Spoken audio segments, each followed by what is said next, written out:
आप भी बोलेगा। जब आप लोग भैया हैं तब फिर ना आज छोड़ दीजिए, कल है 4-5 भाई संगठन का है, कल 4-5 को चालक। आज के हिंदी दैनिक समाचार पत्रों में हम लोगों ने पढ़ा कि एडीजी मुख्यालय जो है सुधांशु कुमार जी का एक स्टेटमेंट आया है कि 1 अप्रैल से संपूर्ण बिहार में ऑटो रिक्शा ई रिक्शा से स्कूली बच्चों का परिचालन जो है सो बंद कर दिया जाएगा। तो हम लोग बिल्कुल समझिए कि अराजकता का माहौल हो रहा है, कंफ्यूज हो रहे हैं कि पिछले 6 मार्च को शीला मंडल जी का एक स्टेटमेंट आया था जो परिवहन मंत्री जी का, जिसमें उन्होंने कहा था कि नहीं, छोटी गाड़ियां जो चलती है स्कूल सेवा में कुछ गाइडलाइन है जिसका पालन करते हुए रोड लगाया जाएगा और वो जैसे चलाते हैं उस तरह से चलाएंगे और स्कूल जो भी परिचालन करेंगे उसमें आगे और पीछे ऑटो पर स्कूल सेवा लिखवाएंगे। लेकिन अचानक इनका जो आया है पेपर में, तो ये जो है ये 20 जनवरी का ही स्टेटमेंट है, उसके बाद 6 मार्च परिवहन मंत्री का है। अब सोचिए ये कंफ्यूजन की बात हो गई है कि परिवहन मंत्री की वक्तव्य सही है या एडीजी मुख्यालय का बात सही है। दोनों आदमी के बातों में बहुत विरोधाभास है। उनका कहना है कि नहीं, ऑटो परिचालन में बिल्कुल चलेंगे, कुछ गाइडलाइन रहेगा जिसमें पालन करते हुए चलना है। हम लोगों का प्रतिनिधि मंडल जो हम लोग मिले थे परिवहन सचिव से जनवरी में, उनसे बातें हुई तो उन्होंने कहा था कि नहीं, हम समीक्षा कर रहे हैं कि किस तरह से किया जाए। पहले का जो ऑटो था उसमें खुला हुआ था, उसमें सेफ्टी नहीं था, लेकिन आजकल का जो सीएनजी ऑटो है उसमें गेट है, बिल्कुल 4 व्हीलर के जैसे है, उस तरह से सुरक्षित है। अगर इस तरह से परिवहन जो बड़े लोग हैं जो गाइडलाइन जारी कर देते हैं उसके बारे में नहीं सोचते हैं कि हजारों लोग जो गरीब हैं जो ऑटो चला रहे हैं, अपना रोजगार चला, उनका जीवन कैसे यापन होगा। अगर उन्होंने आदेश निकाल दिया कि तो समझिए अराजकता का माहौल है कि बिल्कुल जो है सो लोग लूट मार मचाएंगे। जो गाड़ी बच्चे को लेकर ऑटो पर बैठेगा बस उसको उतार लेंगे, पुलिस पैसा कमाएगी। इस तरह का नहीं होना चाहिए। इसी तरह का कोई गाइडलाइन जारी करना चाहिए जिससे कम से कम बिहार में करोड़ों लोग जुड़े हुए इस रोजगार से। गाइडलाइन जारी करने से पहले पूरे बिहार में जो संगठन के लोग हैं, जो बढ़े हुए परिवहन से जुड़े हुए लोग हैं, उन लोगों की बैठक बुलाना चाहिए। उन लोगों से राय विचार सरकार प्रशासन को लेना चाहिए कि हाँ, हम इस तरह का बनाना चाहते हैं, नहीं कि बिल्कुल आदेश निकाल दिए कि बंद कर दिए। अरे बंद कर दिए तो आप बच्चे को कैसे स्कूल पहुंचाएंगे? सभी गली में तो बस नहीं जाता है, गली से हम बच्चे को लेते हैं, बच्चे को स्कूल पहुंचाते हैं, जिम्मेदारी से उसके माँ बाप अगर काम पे भी जाते हैं तो बच्चे को पहुंचाते हैं। बहुत से लोग अपने बच्चे को मोटरसाइकिल से ले जा रहे हैं, तो क्या मोटरसाइकिल तो सबसे असुरक्षित सवारी है? क्या बंद कर दीजिए मोटरसाइकिल से बच्चे को ले जाना? सरकारी काम की जो आपकी गाड़ियां हैं 4 व्हीलर, उससे तो बच्चे नहीं जा सकते हैं। बच्चे जो है गरीब लोग हैं जो ऑटो से ही जा सकते हैं, न कि 2-2 हजार रुपया बस में देंगे, बस गली में नहीं जाएगा। इस तरह का आदेश हमारा कहना है कि एडीजी मुख्यालय पहले परिवहन विभाग से डिस्कस कर ले कि क्या निर्णय होना चाहिए, क्या होना चाहिए। जब वो 6 मार्च का है जिसमें लिखा हुआ, जिसकी कॉपी दैनिक भास्कर में भी निकला 6 मार्च को, जिसमें बिल्कुल क्लियर क्या हुआ है कि ऑटो रिक्शा को प्रतिबंधित नहीं किया जाएगा। हाँ, कुछ गाइडलाइन दिया जाएगा जिसके बाद गाड़ियां चलेंगी। ये निकालना बिल्कुल बंद हो गया। तो हमारा कहना है कि प्रशासन के लोग, हर आदमी अपना अलग अलग स्टेटमेंट देगा तो पूरे बिहार में अराजकता का माहौल हो जाएगा। पता ही नहीं चल रहा कि सरकार है कि नहीं है, किसको जो मन में आता है निकाल दिया। ट्रैफिक अलग अपना रूल निकाल रहा है, सरकार के लोग जो है वो अलग निकाल रहे हैं, शिक्षा विभाग अलग निकाल रहा है। अरे भाई, ये कानून हम टेम्पू वाले किसकी बात को माने? इसलिए हमारा प्रशासन से करना है कि अभी 5-6 दिनों का समय है, इस पर डिस्कस कर ले।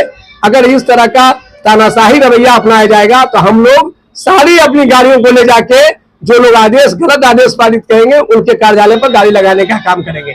इससे जो विधि व्यवस्था बिगड़ेगी, हजारों लोग बेरोजगार होंगे। ये सारी जिम्मेदारी उनकी होगी जो इस तरह का गलत कानून पास करेंगे।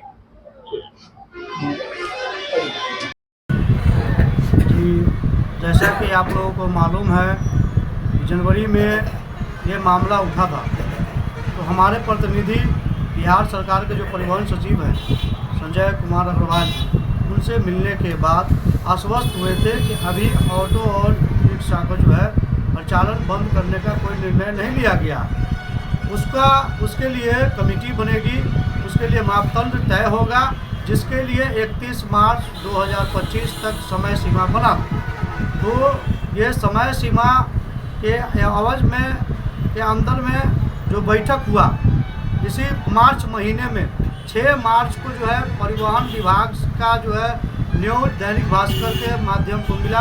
दैनिक भास्कर के माध्यम से हम लोगों ने पढ़ा कि 6 मार्च को जो नियम लगा है कि छोटी गाड़ियाँ ऑटो में जो गाइडलाइन सरकार के द्वारा आया है कि आगे पीछे स्कूल सेवा लिखवाना है और जो गाड़ी में रॉड है ये सबको लगवा करके अपना सही सुरक्षित सवारी को ले करके स्कूल सेवा में अपना गाड़ी को चला सकते हैं। और आज जो है दैनिक अखबार के माध्यम से हम लोग ये न्यूज़ पढ़ रहे हैं कि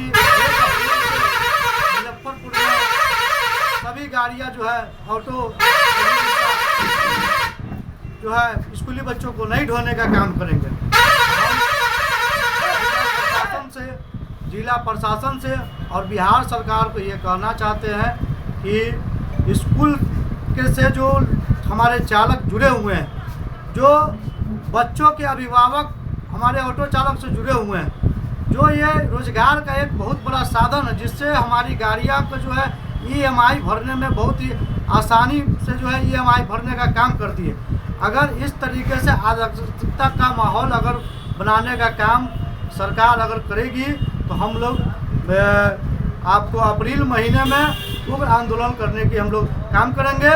और ये जो है गलत अफवाह उड़ने का जो ये मामला आ रहा है, इसके लिए हम लोग अगले माह जो है अप्रैल में बैठक करके करार निर्णय हम लोग लेने का काम करेंगे और अपनी गाड़ियों को किस प्रकार से हम लोग चलाने का काम करेंगे उस पर हम लोग बैठक करने का काम। जो अभी होता है कि ऑटो रिक्शा बंद, स्कूल का मनमानी रहता है बस के किराया में, ऑटो रिक्शा बंद हो जाने से तो और मनमानी बढ़ जाएगा स्कूल का।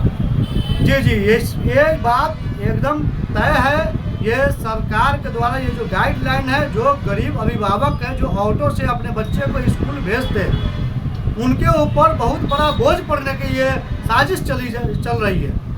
ऑटो से जो है कम पैसा में बच्चे को जो है स्कूल जाकर पहुंचाने का काम होता है और अभिभावक पर भी कम बोझ पड़ता है। और बड़ी बड़ी बसें जो है वो एक बच्चा पर 3000 चार्ज करेगी और भी ज़्यादा चार्ज करेगी, जो मनमाना किराया वसूलने का काम करेगी। तो हम जिला प्रशासन को और सरकार को ये आग्रह करेंगे अपने संगठन के माध्यम से कि इस तरीके का कोई कानून नहीं लगाया जाए, मनमाना सिस्टम नहीं लगाया जाए, उसके लिए विचार विमर्श किया जाए कि ताकि लोगों का रोजगार जो है बन सके। और हम आपको बताना चाहते हैं कि अभी माननीय मुख्यमंत्री जी के द्वारा बिहार सरकार के द्वारा जो है एक बजट पास हुआ था जिसमें साफ लफ्ज में लिखा हुआ है कि ऑल बिहार ऑटो रिक्शा जो है अपना सवारी को धो सकते हैं, ऑल बिहार चला सकते हैं गाड़ी को। और एक तरफ जो है रोजगार को जो है जो मुख्य कारण है EMI भरने का, उस पर प्रहार करने का काम करें। हम आपके चैनल के माध्यम से ये कहना चाहेंगे जिला प्रशासन से कि भाई आग्रह करेंगे कि ऑटो रिक्शा गरीब मजदूर EMI पर ऑटो निकालते हैं, EMI भरने में परेशानी होती है, इस रोजगार को ख़त्म करने की बात ना हो, इसको जो है रोजगार में बढ़ाने का बात हो। हम आपके चैनल के माध्यम से आग्रह करेंगे। 6 मार्च को जो सरकार के तरफ से जो गाइडलाइन आया था ऑटो पर, जो क्षमता से अधिक स्कूली बच्चे ऑटो पे नहीं बैठेंगे, उस समय से लेके अभी तक एक भी स्कूल की गाड़ी है जो क्षमता से अधिक नहीं बैठाते हैं। जो भी जितना सीट है उतना ही बच्चे लेके चलते हैं। फिर भी आज अखबार में यह दिया गया है कि ये 1 अप्रैल से गाड़ी स्कूल में ऑटो नहीं चलेगा। आखिर कहाँ चलेगा? बिहार सरकार एक तरफ जो कहती है जो हम रोजगार दे रहे हैं, गरीब के हितैषी की काम कर रहे हैं, और दूसरी तरफ उन्हीं की सरकार में रोजगार छीनने का काम किया जा रहा है। एक साथ लाखों परिवार जो है रोड पे आ जाएगा। छोटे छोटे परिवार के बच्चे हैं, वो कैसे स्कूल जाएंगे? इस पे कम से कम सरकार अपना एक निर्णय देखे कि जो आखिर ऑटो चालक करेंगे तो क्या करेंगे। जो स्कूल में जा रहे हैं, स्कूल से आ रहे हैं बच्चे, जो है गरीब परिवार के बच्चे हैं, गली कुची में जा करके उनके घर से बच्चों को उठा के लाते हैं, जिम्मेवारी के साथ उनके घर तक भी पहुंचाते हैं। वैसा क्या 4 चक्का या बस वाले करेंगे? नहीं करेंगे। वो जब भी चलेंगे तो रोड से ही चलेंगे, लेकिन ऑटो हमेशा गली कुची घर पे जा करके बच्चा को लाते हैं और स्कूल से फिर बच्चा को सही सलामत और उनके घर तक जो छोड़ते हैं। सरकार से यही हम विनती करेंगे कि कम से कम इस पर विचार करें और फिर से जो गाइडलाइन उनका आएगा, क्षमता से अधिक न बच्चे बैठाते हैं न बैठाएंगे हम लोग, लेकिन कम से कम हम लोग का रोजगार छीनने का काम सरकार न करे।